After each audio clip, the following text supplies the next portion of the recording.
Subscribe now and press the bell icon. Never miss an update. नमस्कार friends, राष्ट्रीय blind YouTube channel में आप सभी का स्वागत है। अगर आप चैनल पर नए हैं तो आप सभी से रिक्वेस्ट है कि आप हमारे चैनल को सब्सक्राइब करें, बेल आइकन को ऑल पर सेट करना बिल्कुल भी ना भूलें ताकि हमारे आने वाली वीडियो की नोटिफिकेशन सबसे पहले आपको मिल सके। अगर आपको हमारी वीडियोस अच्छी लगती हैं तो वीडियोस को लाइक करें, शेयर करें और कमेंट में अपना फीडबैक देना बिल्कुल भी ना भूलें। आप हमारे चैनल के अबाउट में जाके हमारे व्हाट्सएप ग्रुप का फॉर्म फिल करके हमारे व्हाट्सएप ग्रुप का हिस्सा बन सकते हैं। फीमेल्स के लिए अलग से एक व्हाट्सएप ग्रुप है, तो आप फॉर्म भर के उसमें ऐड हो सकते हैं। साथ ही हमारे चैनल के अबाउट में हिंदी ऑडियो शायरी एक दूसरे यूट्यूब चैनल का भी लिंक है, आप जाकर उसको भी सब्सक्राइब करें। हमारे टेलीग्राम चैनल और हमारे व्हाट्सएप चैनल का लिंक भी आपको अबाउट में मिल जाएगा, आप वहां से ज्वाइन कर सकते हैं। इसके साथ ही अगर आप अपनी वीडियोस के लिए कोई म्यूज़िक चाहते हैं तो हमारे टेलीग्राम चैनल का लिंक अबाउट में दिया हुआ है, तो आप हमारे Telegram channel audio music factory को वहां से ज्वाइन कर सकते हैं। तो आपका ज़्यादा समय न लेते हुए अब ले चलती हूँ आपको वीडियो की ओर।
यह कार्यक्रम काल्पनिक घटनाओं पर आधारित है, जिसका किसी घटना या फिर किसी व्यक्ति से कोई संबंध नहीं है।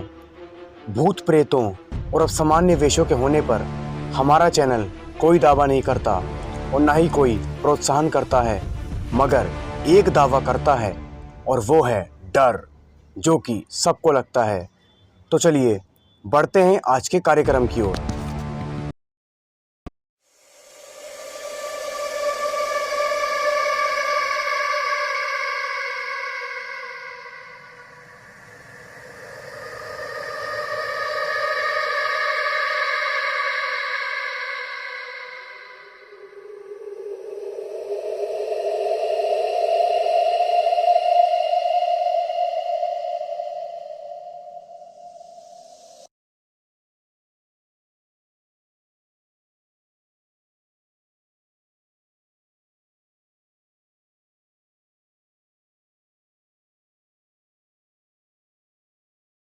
कुफरी में स्कीइंग का लुत्फ उठाने और पूरा दिन मौज मस्ती करने के पश्चात कुमार, कामना, प्रशांत और पायल शाम को शिमला की ओर BMW में जा रहे थे।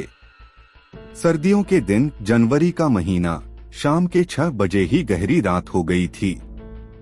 गोल घुमावदार रास्तों में अंधकार को चीरती पेड़ों के झुरमुट के बीच कार चलती जा रही थी। सैलानी ही इस समय सड़कों पर कार चलाते नजर आ रहे थे। टूरिस्ट टैक्सियां भी वापस शिमला जा रही थी। कुफरी की ओर इक्का दुक्का कारें ही जा रही थी। बातों के बीच चारों शिमला की ओर बढ़ रहे थे।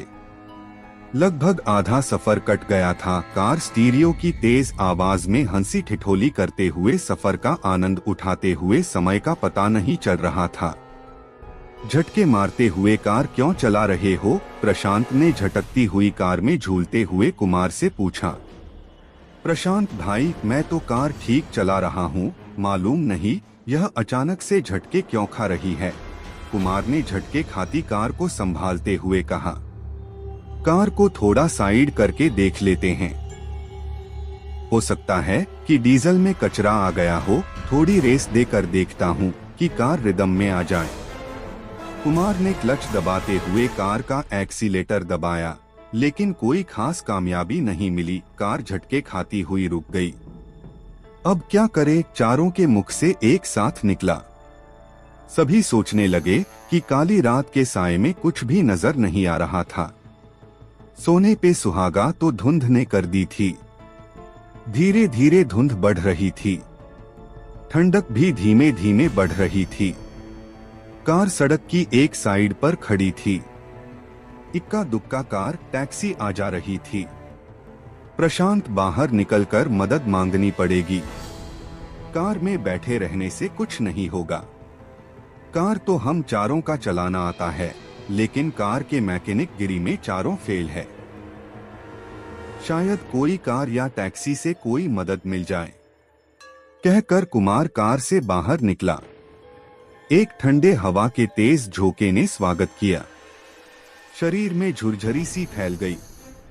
प्रशांत भी कार से बाहर निकला। पायल और कामना कार के अंदर बैठे रहे। ठंड बहुत अधिक थी। दिल्ली निवासियों कुमार और प्रशांत की झुरझरी निकल रही थी।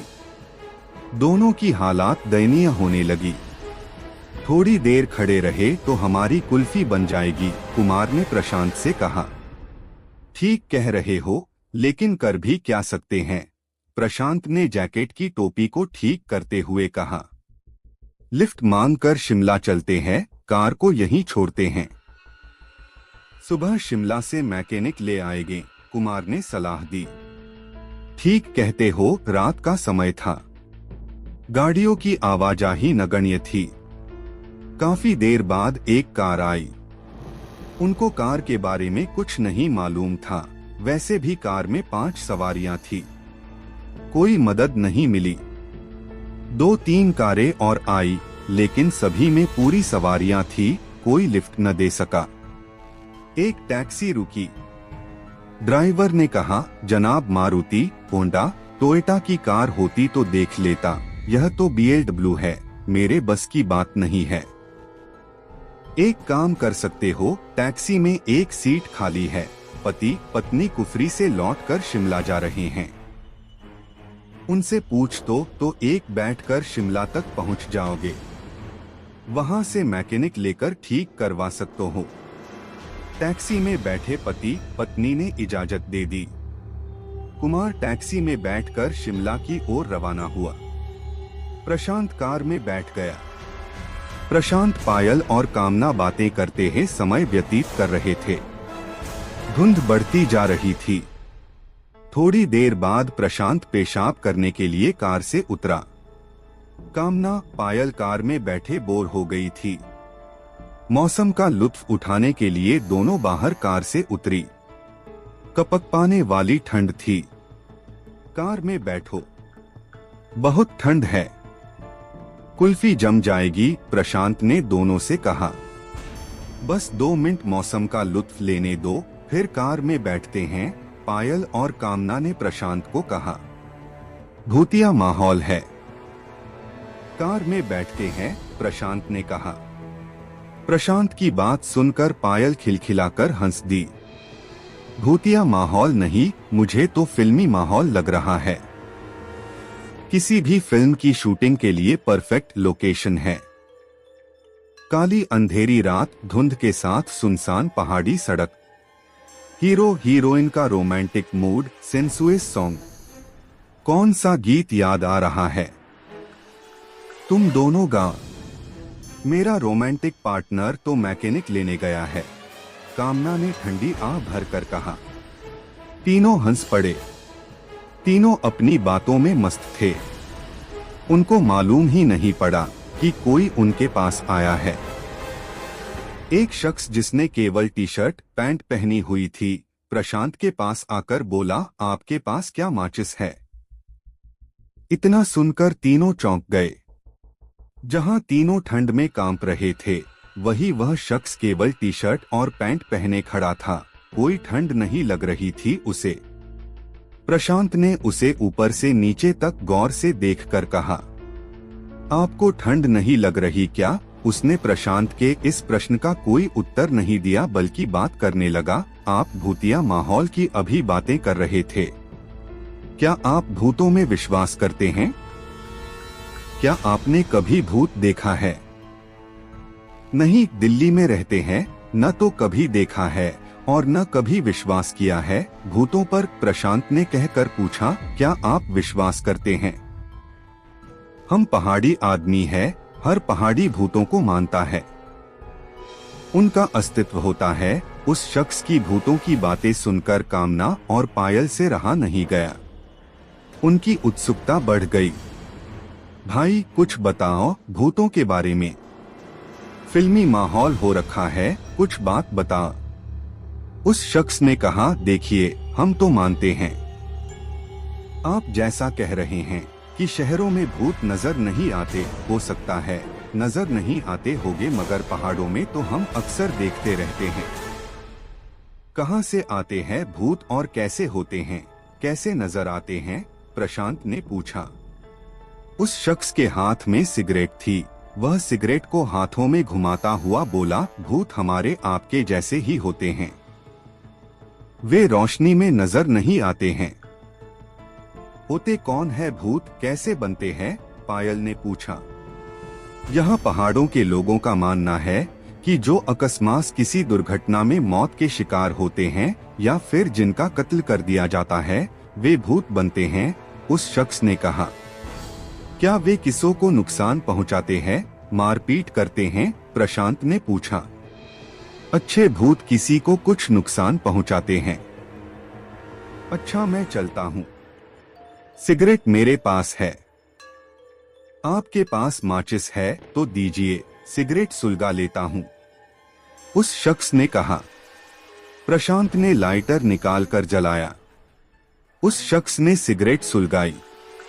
लाइटर की रोशनी में सिर्फ सिगरेट नजर आई। वह शख्स गायब हो गया। लाइटर बंद होते ही वह शख्स नजर आया। तीनों के मुख से एक साथ निकला, भूत। तीनों, प्रशांत, पायल और कामना का शरीर अकड़ गया और बेसुध होकर एक दूसरे पर गिर पड़े। अकड़ा शरीर, खुली आंखें, लगभग मृत्य देह के सामान, तीनों मूर्छित थे। वह शख्स कुछ दूरी पर खड़ा सिगरेट पी रहा था। तभी वहां आर्मी का ट्रक गुजरा। उसने ट्रक को रोकने का इशारा किया। ट्रक ड्राइवर उसे देखकर समझ गया कि वह कौन है। ट्रक से आर्मी के जवान उतरे और तीनों को ट्रक पर डाला और शिमला के अस्पताल में भर्ती कराया। कुछ देर बाद कुमार कार मैकेनिक के साथ एक टैक्सी में आया। अकेली कार को देख परेशान हो गया कि तीनों कहाँ गए। वह शख्स जो कुछ दूरी पर था, कुमार को बताया कि ठंड में तीनों की तबीयत खराब हो गई, आर्मी के जवान उन्हें अस्पताल ले गए हैं। कहकर वह शख्स विपरीत दिशा की ओर चल दिया। मैकेनिक ने कार ठीक की और कुछ देर बाद शिमला की ओर रवाना हुए। कुमार सीधा अस्पताल गया। डॉक्टर से बात की। डॉक्टर ने कहा कि तीनों को सदमा लगा है। वैसे घबराने की कोई आवश्यकता नहीं है, लेकिन सदमे से उभरने में समय लगेगा। कुमार को कुछ समझ नहीं आया कि उन्होंने क्या देखा कि इतने सदमे में आ गए। अगली सुबह आर्मी ऑफिसर अस्पताल में तीनों को देखने आया। कुमार से कहा, आई एम कर्नल अरोड़ा, मेरी यूनिट ने इन तीनों को अस्पताल एडमिट कराया था। कुमार ने पूछा, मुझे कुछ समझ में नहीं आ रहा कि अचानक से क्या हो गया। कर्नल अरोड़ा ने कुमार को रात की बात विस्तार से बताई कि वह शख्स भूत था जिसे देखकर तीनों सदमे में चले गए और बेसुध हो गए। वह एक अच्छा भूत था। अच्छे भूत किसी का नुकसान नहीं करते। उसने तीनों की मदद की। हमारे ट्रक को रोका और कुमार के वापस आने तक भी रुका रहा। शाम तक तीनों को होश आ गया। 2 दिन बाद अस्पताल से छुट्टी मिली और सभी दिल्ली वापस गए, लेकिन सदमे से उभरने में लगभग 3 महीने लग गए। आज 7 साल बीत गए उस घटना को। चारों कभी भी घूमने रात को नहीं निकलते। नाइट लाइफ बंद कर दी। घर से ऑफिस और ऑफिस से घर, बस यही रूटीन है उनका। उस घटना को याद करके आज भी उनका बदन ठंडा होने लगता है। तो दोस्तों, आज की कहानी में बस इतना ही। हम उम्मीद करते हैं कि यह कहानी आपको बेहद पसंद आई होगी। अगर आपको कहानी पसंद आई है तो वीडियो को लाइक करें, शेयर करें और हमारे चैनल को सब्सक्राइब करें और साथ ही बेल नोटिफिकेशन को भी दबाएं ताकि हमारी हर वीडियो की नोटिफिकेशन आपको सबसे पहले प्राप्त हो सके। तो चलिए दोस्तों, मिलते हैं आपसे अगले दिन रात 10 बजे। तब तक के लिए आप लोग अपना बहुत ख्याल रखिए। कहानी को सुनने के लिए आपका धन्यवाद।